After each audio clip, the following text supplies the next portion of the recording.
আসসালামু আলাইকুম। বাংলাদেশ বেতার, গোপালগঞ্জ। খবর পড়ছি নূপুর গোলদার।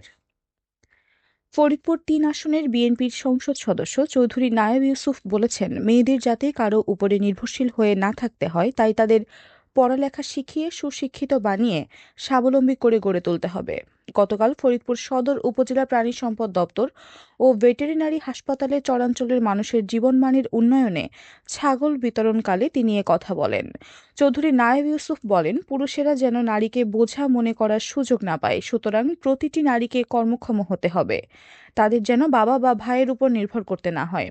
তিনি বলেন, মহিলাদের স্বাবলম্বী করার জন্য ফ্যামিলি কার্ড প্রদান সহ নানা কর্মসূচি গ্রহণ করা হচ্ছে। পর্যায়ক্রমে সবাইকে কোনো না কোনো কর্মসূচির আওতায় এনে নিরাপত্তা নিশ্চিত করা হবে।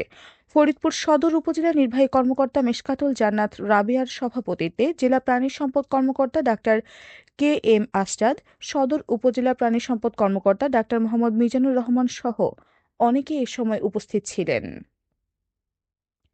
নড়াইলে জেলা খাল খনন ও পুনঃখনন বাস্তবায়ন কমিটির সভা গতকাল জেলা প্রশাসকের সম্মেলন কক্ষে অনুষ্ঠিত হয়েছে।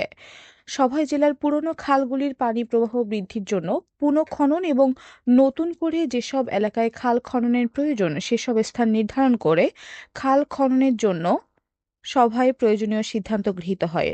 জেলা প্রশাসক ডক্টর মোহাম্মদ আব্দুল সালামের সভাপতিত্বে অতিরিক্ত জেলা ম্যাজিস্ট্রেট লিংকন বিশ্বাস, জেলা প্রশাসক সার্বিক মোহাম্মদ আহসান মাহমুদ রাসেল, অতিরিক্ত জেলা প্রশাসক রাজস্ব হোসনে আরা তান্নি, জেলা কৃষি সম্প্রসারণ অধিদপ্তরের উপপরিচালক কৃষিবিদ মোহাম্মদ আরিফুর রহমান, পানি উন্নয়ন বোর্ডের নির্বাহী প্রকৌশলী অভিজিৎ কুমার সাহা সহ সংশ্লিষ্ট কমিটির সদস্য ও বিভাগের কর্মকর্তাগণ এ সময় উপস্থিত ছিলেন।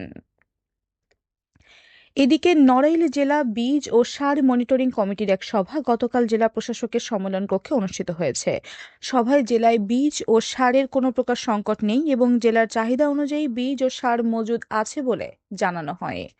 এছাড়া বীজ ও সার নিয়ে কৃষকরা যেন কোনো প্রকার হয়রানির শিকার না হয় সে বিষয়ে সংশ্লিষ্টদের সজাগ থেকে কাজ করার আহ্বান জানানো হয়। জেলা প্রশাসক ডক্টর মোহাম্মদ আব্দুল সালামের সভাপতিত্বে অতিরিক্ত জেলা প্রশাসক সার্বিক মোহাম্মদ আহসান মাহমুদ রাসেল, জেলা কৃষি সম্প্রসারণ অধিদপ্তরের উপপরিচালক কৃষিবিদ মোহাম্মদ আরিফুর রহমান, বীজ ও সার ডিলার সহ সংশ্লিষ্ট কমিটির সদস্য ও বিভাগের কর্মকর্তাগণ এ সময় উপস্থিত ছিলেন।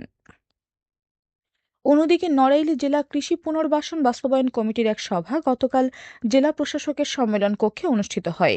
সভায় জানানো হয়, জেলার যে কোনো প্রাকৃতিক দুর্যোগ মোকাবেলায় কৃষি পুনর্বাসনের জন্য সরকারি গুদামগুলিতে এখনও পর্যন্ত পর্যাপ্ত সার ও বীজ মজুত রয়েছে। এছাড়াও প্রাকৃতিক দুর্যোগ সহ কোনো কারণে কৃষি উৎপাদন ব্যাহত হলে দ্রুত সময়ে সে বিষয়ে ব্যবস্থা গ্রহণ করা সহ সংশ্লিষ্টদের আরও তৎপর হয়ে কাজ করার উপর গুরুত্ব আরোপ করা হয়। জেলা প্রশাসক ডক্টর মোহাম্মদ আব্দুল সালামের সভাপতিত্বে অতিরিক্ত জেলা ম্যাজিস্ট্রেট লিংকন বিশ্বাস, জেলা প্রশাসক সার্বিক মোহাম্মদ আহসান মাহমুদ রাসেল, জেলা কৃষি সম্প্রসারণ অধিদপ্তরের উপপরিচালক কৃষিবিদ মোহাম্মদ আরিফুর রহমান, বীজ ও সার ডিলার সহ সংশ্লিষ্ট কমিটি ও বিভাগের কর্মকর্তাগণ এ সময় উপস্থিত ছিলেন। মাদারীপুর সদর উপজেলার দুধখালী ইউনিয়নের দুর্গাবতী এলাকায় মুখমণ্ডল বিকৃত অবস্থায় উদ্ধার হওয়া এক অজ্ঞাত ব্যক্তিকে হত্যার দায়ে প্রধান আসামিকে গ্রেফতার করেছে পুলিশ। গতকাল জেলা পুলিশ সুপারের কার্যালয়ে আয়োজিত প্রেস ব্রিফিংয়ে পুলিশ সুপার এহতেশামুল হক জানান, গত ২২ জানুয়ারি ভুট্টা ক্ষেতের পাশ থেকে মরদেহ উদ্ধার করা হয়।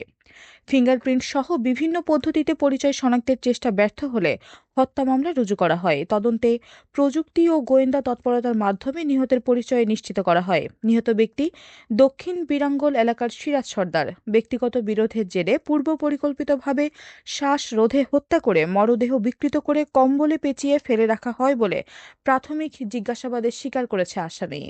এ ঘটনায় সংশ্লিষ্ট ধারায় মামলা প্রক্রিয়াধীন রয়েছে। হত্যাকাণ্ডে জড়িত অন্যান্যদের গ্রেফতারে পুলিশের অভিযান অব্যাহত রয়েছে। জানিয়ে দিচ্ছি ইফতার ও সেহরির সময়সূচি। গোপালগঞ্জ ও এর পার্শ্ববর্তী এলাকার সময় অনুযায়ী আজকের ইফতার সন্ধ্যা ৬টা ৬ মিনিটে এবং আগামীকাল সেহরির শেষ সময় ভোর ৫টা বেজে ৩ মিনিটে। সবশেষে আবহাওয়া।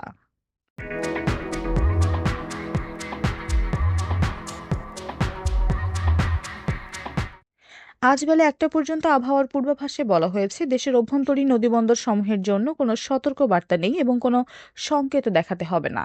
খবর শেষ হলো। আমাদের পরবর্তী খবর প্রচারিত হবে সকাল ১০টা বেজে ৩০ মিনিটে বাংলায়।